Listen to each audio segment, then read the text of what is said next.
भूतिया कुआं। यदि आप मेरे चैनल में नए हो तो मेरे चैनल को सब्सक्राइब करें, शेयर करें और लाइक करें।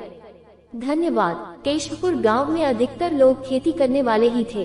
पूरे गांव में सिर्फ 2 ही कुएं थे जिनसे लोगों को पानी मिलता था।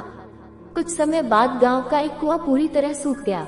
अब पूरे गांव के लोग पानी की जरूरत के लिए एक ही कुएं पर निर्भर थे। दूसरे कुएं से पानी भरते भरते लोगों को लगा कि कुएं में कोई भूत रहता है। जब गांव के किसान कुएं से पानी भरते थे तो उन्हें अजीब सी आवाजें सुनाई देती थी। खेती करने वाले पुरुषों की पत्नियां तो डर के मारे कुएं के आसपास भी नहीं आती थी। धीरे धीरे पूरे गांव में बात फैल गई कि कुआं भूतिया है। अब रात के समय कोई भी कुएं के पास नहीं जाता था। इसी बीच गांव का एक बच्चा कहीं खो गया। काफी ढूंढने के बाद भी बच्चा जब नहीं मिला तो कुछ लोग कुएं के पास बच्चे को देखने के लिए गए। वहां पहुंचे लोगों ने बच्चे को कुएं के अंदर मरा हुआ पाया। अब एक तो कुएं का पानी खराब हो गया और दूसरा बच्चा कैसे मरा इसको लेकर गांव के सभी किसान परेशान हो गए थे।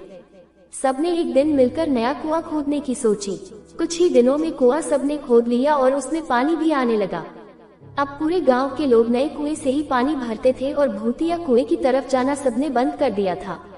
बड़े लोग तो समझदार थे, इसलिए कुएं के आसपास नहीं जाते थे, लेकिन बच्चे वहां अक्सर खेलने के लिए पहुंच जाते थे। एक दिन 4-5 बच्चे भूतिया कुएं के पास खेल रहे थे। तभी एक बच्चा कुएं में गिर गया।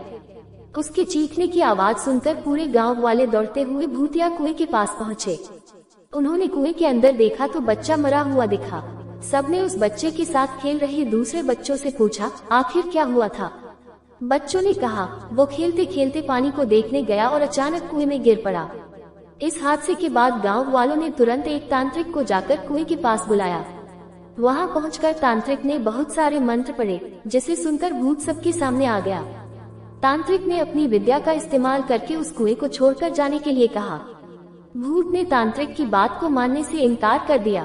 तांत्रिक ने पूछा, तुम क्यों नहीं जाओगे? यहाँ आकर बच्चे मर रहे हैं, इसलिए तुम्हें जाना ही होगा। भूत ने जवाब दिया, इस कुएं में सालों से मेरा पूरा खानदान रहता आ रहा है, मैं यहाँ से बिल्कुल नहीं जाऊंगा। इतना कहकर भूत कुएं के अंदर चला गया। अब तांत्रिक ने गांव के लोगों से कहा, इस कुएं के मुंह को ढक दो, ऐसा करने से किसी तरह के हादसे नहीं होंगे। ये सुनते ही गांव के मुखिया ने तुरंत काम शुरू करवा दिया। दूसरे दिन कुएं के मुंह पर जाली डालकर पूरी तरह से रेत और सीमेंट से पक्का ढक्कन बना दिया गया और उसे ढक दिया गया। अब सारे गांव वाले खुशी खुशी रहने लगे।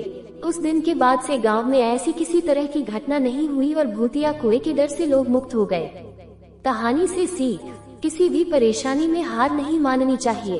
किसी न किसी तरीके से उस परेशानी से बाहर निकला जा सकता है। पूरी कहानी सुनने के लिए धन्यवाद।